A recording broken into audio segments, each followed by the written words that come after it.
சாம், no uncle. இன்னைக்கு சொல்லி கொடுத்த பாடத்தெல்லாம் கவனமா வீட்டுக்கு வந்தவொடனே படிச்சிட்டியா?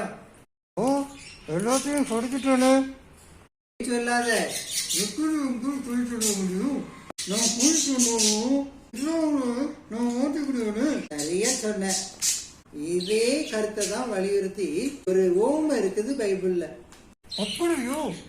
இந்த ஓமையை பைபிள்ல எங்க வாசிக்கணும்? மார்க்கு 4ஆம் அதிகாரம் 26 இருந்து 29 வரைக்கும் வாசிக்கலாம். அந்த ஓமையை சொல்லுங்க. ஒரு விவசாயி தன்னுடைய நிலத்துல விதைய விதைச்சான். நைட்டும் பகலும் விவசாயி தூங்குறானோ முழிச்சிருக்கானோ, அந்த விதை மட்டும் தூங்காம முளைச்சுது.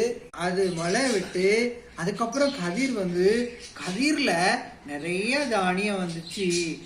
இத அந்த மனுஷன் பார்த்து அறுவடைக்கு ஆட்களை அனுப்புனா அவங்க வந்து அந்த தானியத்தெல்லாம் அறுத்து களஞ்சியத்துல சேர்த்தாங்க. இந்த ஓமையில இருந்து நாங்க என்ன கத்துக்கலாம் அங்கிள்?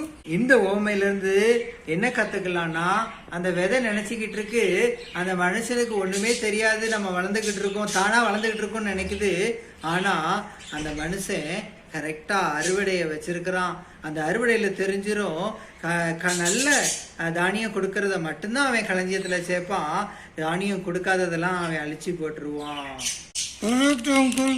இதே மாதிரிதான் எக்ஸாமும் எது நல்லா கொடுத்துருக்கோம், யாரு நல்லா கிடைக்கிறோன்னு போட்டி கொடுத்துரும். நல்லா ஓங்க அங்கிள். தேங்க்யூ.